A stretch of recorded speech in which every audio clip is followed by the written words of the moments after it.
Guys हम solid state के कुछ इंपॉर्टेंट क्वेश्चन कॉन्सेप्ट्स और फॉर्मूला डिस्कस करेंगे।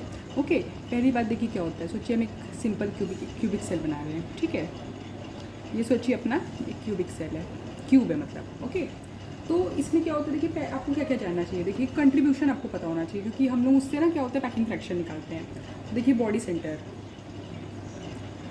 सेंटर पे देखिए बहुत बेसिक है ना, ये सबको पता होता है। बॉडी सेंटर पे उसका कंट्रीब्यूशन 1 होता है। बॉडी सेंटर मतलब क्या, ये पूरा जो है ना क्यूब इसके एकदम सेंटर पे होगा। ठीक है, इस तरह से कॉर्नर का आपको पता होना चाहिए। कॉर्नर का होता है 1/8। कॉर्नर कौन सा होता है, आप सोचिए इसको कॉर्नर कहते हैं। ये वाला है कॉर्नर, ये सब कॉर्नर है। ओके, ये सारे कॉर्नर है। बॉडी सेंटर इसके बीच में। ओके, कॉर्नर और बॉडी सेंटर हो गया। फेस सेंटर का हाफ होता है। फेस कौन सा हुआ, ऑब्वियसली आप सोचिए कि ये आप जैसा दिख रहे हैं ऐसे ये वाला। ठीक है, ये फेस हो गया। इसके अगर सेंटर पे हुआ ना, मतलब वो कॉर्नर पे नहीं, इसके फेस पे के सेंटर पे हुआ, उसे फेस कहते हैं। ठीक है, इसको हाफ कहते हैं। ठीक है, अब हमारा एक होता है एज सेंटर। एज सेंटर मतलब ये जो एज है ना, इसको एज कहते हैं। ठीक है, इसके बीच में अगर हो गया तो वो मतलब जो प्रेजेंट है पार्टिकल, वो एज के सेंटर पर प्रेजेंट है। ओके, तो इसके बाद देखिए हमको कुछ पैकिंग फ्रैक्शन याद होना चाहिए। ठीक है, एक दो चीज़ हम लोग को होता है जो जेड वैल्यू होता है। एक होता है ना जेड वैल्यू। ठीक है, ये क्या होता है, rho is equals to Z into M A cube into N A. ये एवोगाड्रो नंबर है ये। ठीक है, ये सेल का जी ए का लेंथ है ये, और ये देखिए मास है। ठीक है, ग्राम पर मोल में मास है। ये जेड है। ये जेड ना, ये हम लोग को पता होना चाहिए कि FCC है, BCC है, क्या है। SCC के लिए देखिए सोचिए, Z is equals to 1 for simple cubic cell. Simple cubic cell में क्या होता है, बस किनारे में होता है। तो देखिए किनारे कितने हैं, 1 2 3 4 5 6 7 8 किनारे हैं। तो एक का देखिए हमने बताया है कि एक का कितना होता है 1/8। ठीक है, और 8 किनारे हैं, इज इक्वल्स टू क्या है 1, तो इसके लिए Z1 होता है। अब देखिए फॉर BCC में देखिए क्या होता है ना, BCC में एक बॉडी सेंटर में भी होता है, किनारे में तो देखिए होगा ही सब में, FCC में भी होगा, किनारे में सब जगह होगा। तो ऐसे होता है देखिए 1/8 इंटू 8 प्लस 1 क्यों, ये बॉडी सेंटर में भी होता है ना BCC में। हमने कहा कि BCC में 1 होता है, ये बॉडी सेंटर का होता है। ये कितना हुआ 2, तो Z इसका क्या हो जाता है 2 होता है। ये हमें क्यों निकालना है, क्योंकि देखिए ये डेंसिटी वाले फॉर्मूले में तो इंपॉर्टेंट होता है। ओके, उसके अलावा ना पैकिंग फ्रैक्शन पे डायरेक्ट नेट गेट पे जब सीधे क्वेश्चन आ जाते हैं। तो Z चलिए इसका 2 हो गया। ठीक है, अब देखिए फॉर FCC के लिए देखिए क्या है कि किनारे वाला तो होगा ही, वो 1/8 इंटू 8 प्लस फेस। सोचिए फेस कितना है, फेस का देखिए हाफ है और 6 फेस है, क्यूब है ना 6 फेस है, 6 इंटू हाफ 2 3 प्लस 1 प्लस 2 4। तो इसका Z इज इक्वल्स टू क्या हो जाता है 4 हो जाता है। ओके, अब देखिए ये FCC BCC इस तरह से हम लोग देख सकते हैं। ओके, अब देख लेते हैं कि मतलब पैकिंग फ्रैक्शन किस तरह से होता है। ओके, पैकिंग फ्रैक्शन का क्वेश्चन डायरेक्ट पूछ लेता है, पैकिंग फ्रैक्शन। तो मतलब ये तो देखिए हम लोग उसकी 11th 12th के लेवल पे पढ़ लेते हैं ना, तो ये हमें पता होना चाहिए कि देखिए SCC में पैकिंग फ्रैक्शन कितना होता है 52.4%। ठीक है, BCC में कितना होता है 68%। ओके, FCC में कितना होता है 74%।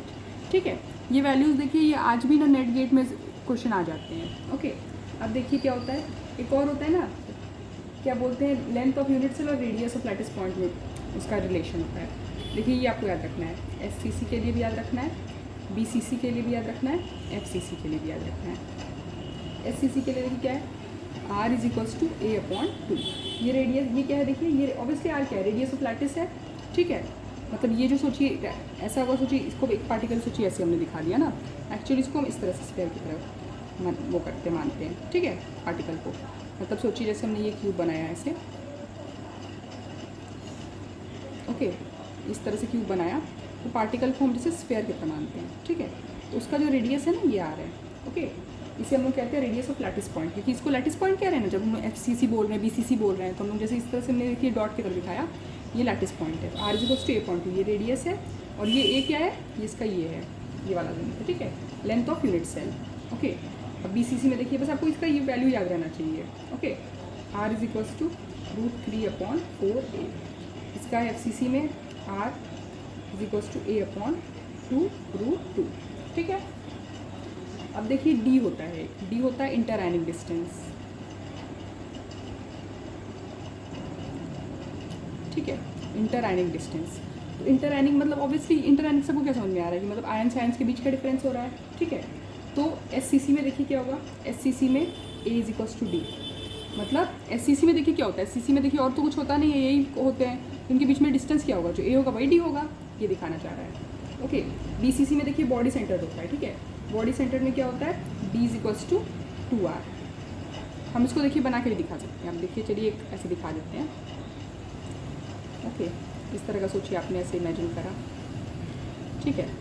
बॉडी सेंटर में देखिए, असली में देखिए बॉडी, ये 3D पे तो हम बना नहीं सकते, ये बॉडी के सेंटर में है, ठीक है। ऐसे अगर सोचिए बॉडी के सेंटर में और यहाँ पे भी है, तो इसके सेंटर का और इसके सेंटर का जो मिला के ना 2R होता है, ठीक है। वही बता रहा है कि दो के बीच में डिस्टेंस 2R है।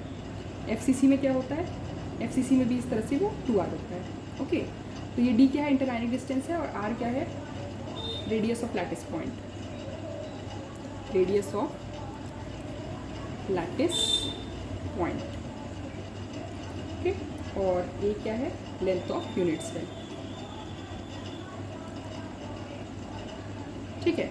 इसमें यही है जिस पे नेट गेट पे क्वेश्चन आता है। उसके अलावा हमने ये वाला फॉर्मूला बताया था, तो वो फॉर्मूला भी मतलब बहुत इंपॉर्टेंट है, इसमें भी आता है, rho is equals to Z into M upon A cube into Na आपको पता है एवोगाड्रो नंबर है, M देखिए मास है, वो दिया होगा, अगर कॉपर दिया है, कॉपर का बता रहे यूनिट सर्कल डेंसिटी बताना है तो कॉपर का मास दिया होगा, वो आपको बता देगा। Z क्या है देखिए, Z ऑब्वियसली ये वाला है, ठीक है।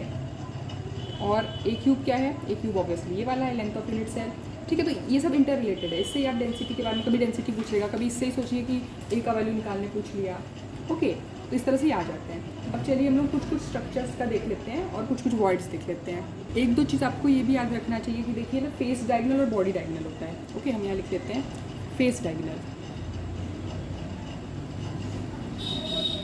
फेस डायगोनल क्या है, ऑब्वियसली ये देखिए, सोचिए अब जैसे ये फेस है ना, ये अगर सोचिए A है, ये A है, तो ये वाला कैसे होगा, ऑब्वियसली पाइथागोरस थ्योरम हमें पता है ना, पाइथागोरस थ्योरम क्या होता है, इसका स्क्वायर इज इक्वल्स टू इसका स्क्वायर प्लस इसका स्क्वायर।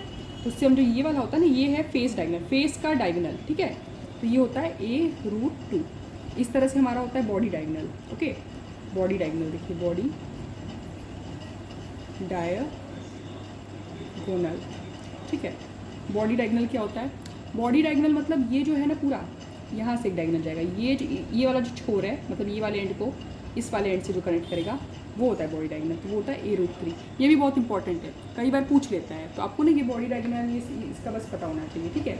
इसके अलावा देखिए टेट्राहेड्रल वॉइड होता है और ऑक्टाहेड्रल वॉइड होता है, टेट्राहेड्रल वॉइड और ऑक्टाहेड्रल वॉइड, ठीक है। तो कहाँ कहाँ प्रेजेंट होता है ये जानना बहुत ज़रूरी है कि टेट्राहेड्रल वॉइड कहाँ होता है।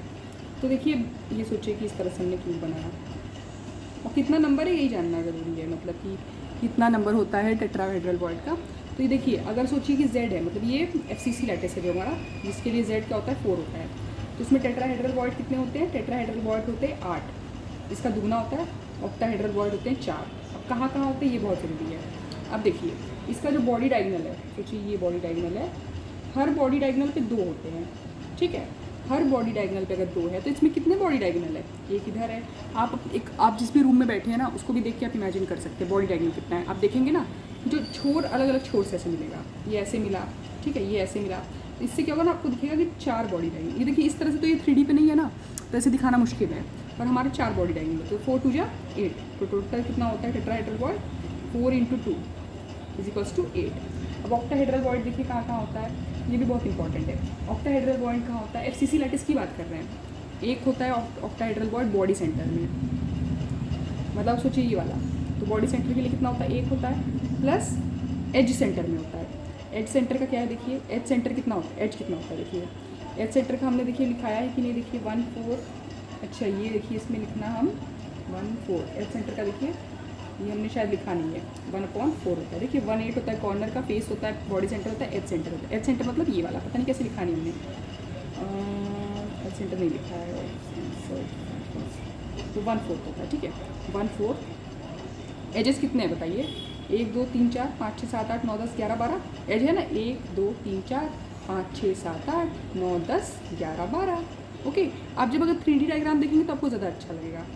12, तो 4 3 जो 12 3 1 4, तो 4 आया ना। हमने तो पहले ही बता दिया था कि इसका नंबर 8 होता है, इसका नंबर 8 होता है, इसका 4 होता है। तो कैसे आगे बस ये देख लीजिए, ठीक है। बस आपको यही पता होना चाहिए ऑक्टाहेड्रल, क्योंकि क्या कभी कभी ना ऐसे बोल देता है कि ऑक्टाहेड्रल, सोचिए ऐसे बोल दिया कि एक लैटिस लिया है, ठीक है, उसमें बोल रहा है कि ऑक्टाहेड्रल वर्ड में जो थे उसमें से कुछ एक डायगोनल के अलॉन्ग रिमूव कर दिया। ऐसे CSIR नेट में क्वेश्चन आया है कि एक डायगोनल के अलॉन्ग कुछ एटम्स को रिमूव कर दिया, सारे एटम्स को रिमूव कर दिया।